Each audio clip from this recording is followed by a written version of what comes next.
여러분 안녕하세요. 오늘 잘 지내셨나요? 오늘은 저는 지금 수요 예배를 드리고 저녁 식사를 하고 책을 읽다가 감동적인 내용이 있어서 여러분과 나누려고 합니다. 여러분 해리 리버맨이라는 분을 아시나요? 그분의 이야기를 좀 해드리려고 하는데요. 그분이 29세의 나이에 단돈 6달러를 가지고 폴란드에서 미국으로 건너가게 돼요. 처음에는 할렘가의 유대인 지역에서 현금 출납원으로 출발을 했고 열심히 노력한 덕에 장사가 잘 되어 11년 만에 상당한 부자가 되었습니다. 77세가 되는 해에 은퇴해서 조용한 삶을 보내고 있었습니다. 상당한 부자가 되었고 또 77세가 되었으니까 쉴만도 하죠.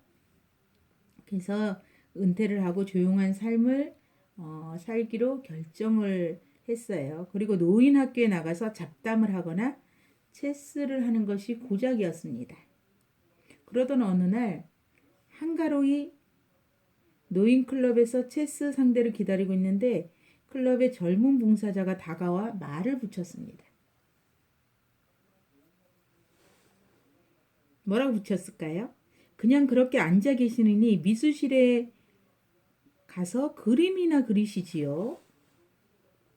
그랬더니 이분이 뭐라고 대답했을까요? 그러자 해리 리버맨은 조금 당황해서 이렇게 물었습니다. 내가 그림을? 나는 붙잡을 줄도 모르는데. 뭐 잡을 줄도 모른다고요? 붙잡을 줄도 모르는데. 그야 배우면 되죠. 뭐 하면 된다고요? 배우면 되지요. 그러기엔 너무 늦었어. 나는 이미 이른이 넘었는걸? 제가 보기엔 할아버지의 연세가 문제가 아니라 할 수 없다고 생각하는 할아버지 마음이 더 문제 같은데요?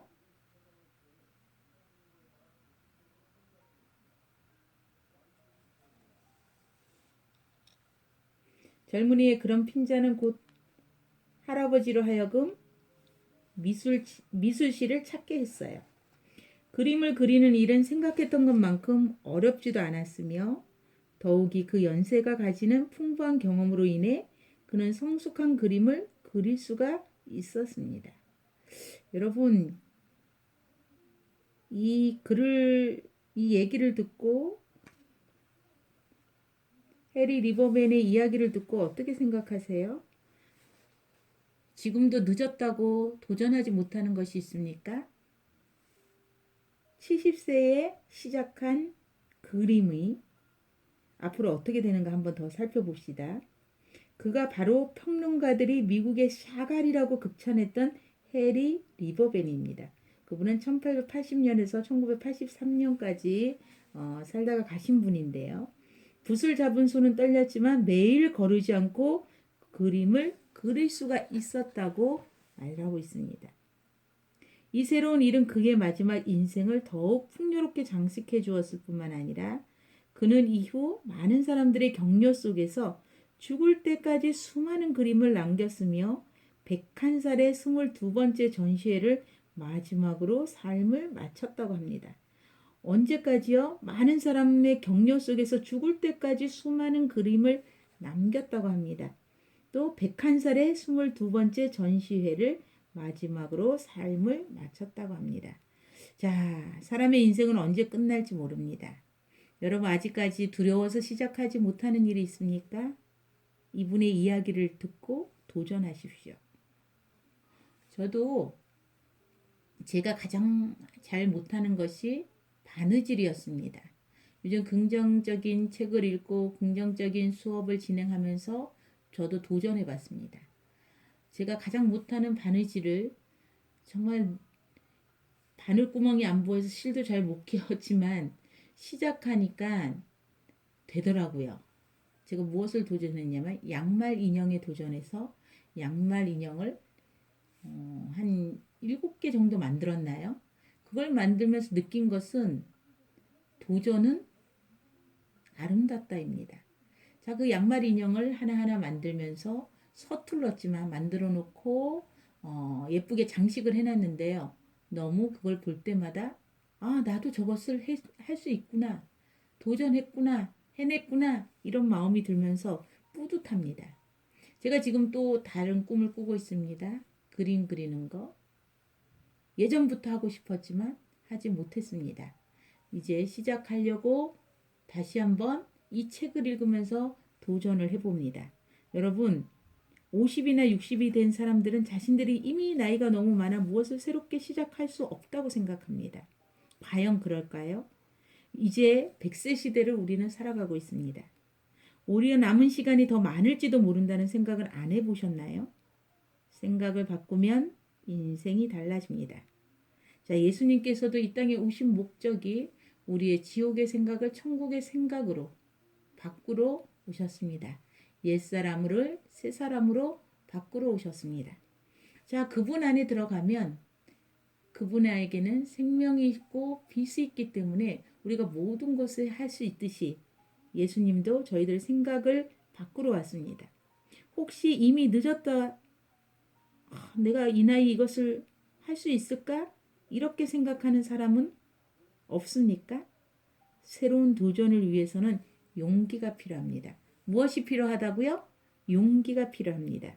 남들이 하지 못하는 것을 하는 사람, 남들이 포기해버린 것을 하는 사람이 용기 있는 사람입니다. 여러분, 이 이야기를 듣고 여러분 어떻게 생각하세요? 용기를 한번 내보실까요? 자, 지금 도전하지 못하는 어떤 것이 있습니까? 내가 가장 못한다고 생각하는 것이 있습니까? 아니면 내가 예전부터 이걸 하고 싶었는데 못하고 있는 분, 용기를 내십시오. 시간을 내십시오. 여러분의 인생이 이 리버밴처럼 바뀔 수도 있습니다. 저는 그것을 체험하고 있습니다. 여러분에게도 이 이야기를 들려주면서 여러분에게도 좋은 일들이 일어났으면 좋겠습니다. 자, 두 번째 글은 가장 행복한 사람은, 이 세상에서 가장 행복한 사람은 진실한 친구 한 명 있는 사람입니다. 이 세상에서 가장 아름다운 사람은 마음씨가 따뜻한 사람입니다. 이 세상에서 가장 부유한 사람은 가슴이 넉넉한 사람입니다. 이 세상에서 가장 착한 사람은 먼저 남을 생각하는 사람입니다. 이 세상에서 가장 용기 있는 사람은 용서할 줄 아는 사람입니다. 이 세상에서 가장 필요한 사람은 삶을 성실히 가꾸는 사람입니다. 이 세상에서 가장 지혜로운 사람은 사랑을 깨달은 사람입니다. 이 세상에서 가장 훌륭한 사람은 이 모든 것을 행하는 사람입니다. 이 세상에서 가장 행복한 삶은 모든 것을 긍정적으로 살아가는 사람입니다. 남을 비아냥거리는 버릇을 가진 사람은 남들도 자기를 비웃고 있다는 사실을 모르고 있는 사람입니다. 남이 말하는 중간에 말을 낚아채는 사람은 좋은 행동이 아닙니다. 악수를 하면서 눈은 딴 곳으로 보는 사람은 좋은 습관이 아닙니다. 항상 남들이 나보다 조금은 더 훌륭하다고 생각하면 실수가 없습니다. 집안에 가만히 앉아 놀기보다 집 주변을 돌아다니면 건강에도 좋습니다. 운동을 하는 것은 누구나 싫어합니다. 그러나 운동은 행복을 만들어 줍니다. 늘 즐거운 사람은 건강합니다. 건강은 행복을 만들어 줍니다. 그래도 가장 행복한 사람은 바로 접니다. 행복 편지와 늘 함께 하니까요. 자, 이 글을 쓰신 분은 행복 편지의 발행인입니다. 여러분 가장 행복한 사람의 정의를 한번 여러분도 내려 이 시를 보고 이 시를 듣고 어떻게 생각했습니까? 한번 내려보시겠습니까? 자, 여러분 이 세상에서 가장 행복한 사람, 진실한 친구 한 명 있는 사람이라고 얘기했습니다. 여러분에게는 진실한 친구 한 명 한번 있나 생각해 보세요. 나에게 진실한 친구 한 명이 있을까? 자, 행복이라는 것이 그렇게 멀리 있지 않은 것이 느껴지지 않나요? 저는 무엇보다 끌리는 글 중에 이 세상에서 가장 용기 있는 사람은 용서할 줄 아는 사람이라고 생각합니다. 용서라는 것은 내가 할 수 없습니다. 그러나 성령에 힘입어서 그분의 도움을 받아야지만 용서를 할 수 있습니다. 70번씩 7번이라고도 용서하라는 성경 말씀이 생각납니다. 용서하는 것. 그 용서는 나부터 시작인 것 같습니다. 내가 나를 용서하고 용납하고 있는지, 나의 실패에 대해서, 좌절에 대해서 오늘 이 시간에 이 방송을 듣고 있는 분은 나 스스로를 용서하고 화합하시기 바랍니다.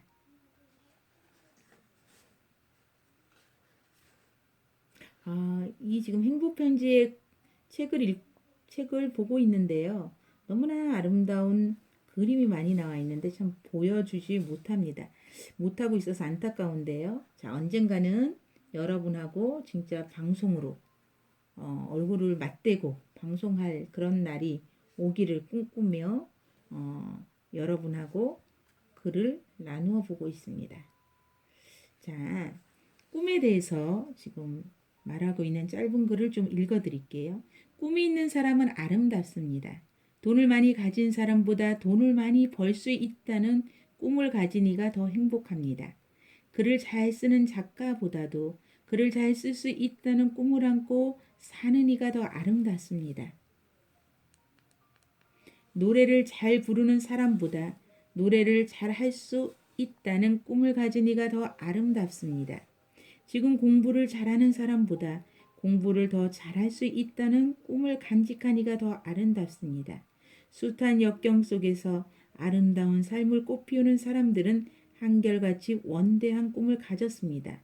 아무리 시대에 문지기를 자청하던 김구 선생도 대한민국의 독립을 꿈꾸었습니다. 젊고 나약하기만 했던 간디도 인도 독립의 꿈을 버리지 않았습니다. 두기가 먼 절망의 늪에서도 베토벤은 위대한 교향곡을 꿈꾸었습니다.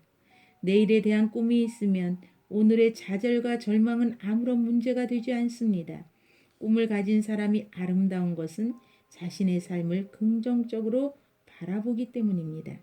인생의 비극은 꿈을 실현하지 못한 것에 있는 것이 아니라 실현하고자 하는 꿈이 없다는 데 있습니다. 절망과 고독이 자신을 애워쌀지라도 원대한 꿈을 포기하지 않는다면 인생은 아름답습니다. 꿈은 막연한 바람이 아니라 자신의 무한한 노력을 담은 그릇입니다. 노력은 자신의 원대한 꿈을 현실에서 열매 맺게 하는 자양분입니다. 지금 이 순간부터 자신의 삶을 원대한 꿈과 희망으로 넘쳐나게 하십시오. 그리고 그 꿈을 밀고 나가십시오. 세상은 원대한 꿈을 가진 사람들을 필요로 한다는 것을 알아야 합니다. 친구도 가족도 사랑하는 이도 원대한 꿈을 가진 사람을 원합니다. 자신의 소중하고 아름다운 꿈을 잘 가꾸고 사랑하십시오. 언젠가는 그 꿈이 현실로 나타납니다. 여러분, 오늘 이 글이 참 좋은데요. 여러분, 꿈이 있는 사람은 아름답습니다. 여러분, 어떤 꿈을 꾸고 계십니까?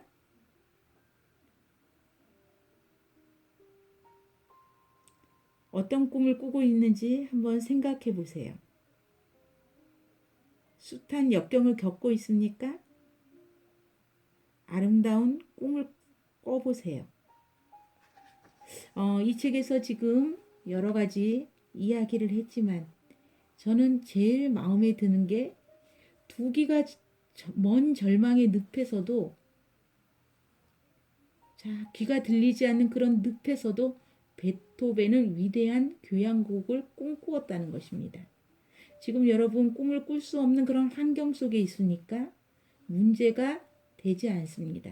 좌절과 절망은 문제가 되지 않습니다. 뭐가 있다면요.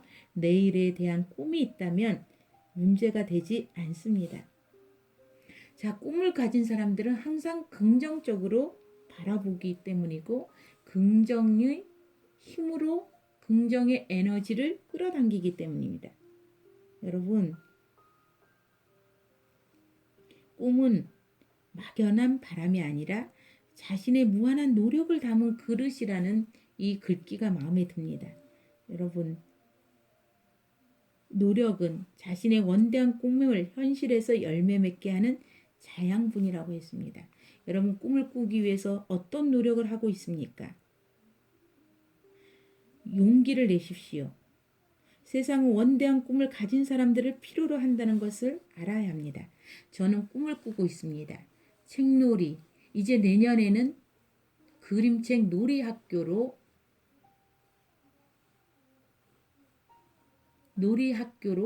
이제 발돋움할 것을 꿈꾸고 있습니다. 우리 책놀 연구진과 함께 이제 노력하고 있습니다. 작은 꿈이지만 꿈을 이루어 가기 위해서 매주 금요일마다 연구팀들이 모여서 연구하고 있습니다. 이제 내년에는 그림책 놀이학교가 이제 전국에 센터가 생길 것입니다. 지금 영종도에 있다고 항상 기가 죽었는데 영종도에 있기 때문에 국제적으로 나갈 수 있다는 것을 오늘 이 책을 읽으면서 다시 한번 깨닫게 되었습니다. 여러분, 희망을 가집시다. 지금은 비록 200만 원짜리지만 1년 후에는 가치가 5천만 원으로 높여질 것입니다. 그것은 우리가 노력하고 있기 때문이라는 것입니다. 자, 지금까지 한 발자국 한 발자국 이렇게 나가고 있는 것처럼 이제 꿈을 향해 달려나가다 보면 그 꿈이 더 큰 것을 만들고 꿈이 있는 자가 오기 때문입니다. 꿈꾸는 자는 그러한 에너지가 가진 자들이 모여서 더 큰 원대한 꿈을 향해서 달려나가기 때문에 저는 그 꿈을 향해서 달려가겠습니다. 꿈이 현실로 나타날 때까지 노력할 것입니다. 여러분 믿어지시나요? 내년에 책놀 그림책 학교와 센터가 생겨서 이제 많은 어린아이들이 그림책을 가지고 놀이도 하고 학습도 하고 예술도 하고 마음의 정서적인 안정도 찾고 여러 가지 융합 교육을 할 수 있는 책놀 그림책 학교, 책놀 그림책 예술학교면 더 좋겠네요. 그런 예술학교가 이 영종도에 본점으로 생겼을 뿐만 아니라 전국에 나갈 수 있도록 처음은 미약하나 나중은 창대하리라. 여러분 믿어지시나요? 이 꿈을 같이 꾸시기 바랍니다. 오늘 여러분 꿈꾸는 자는 아름답다고 하였습니다. 그 꿈이 이루어질 때까지 여러분들이 노력하는 그러한 사람이 되시기를 축복합니다. 감사합니다. 다음 시간에 뵙겠습니다. 안녕히 계세요.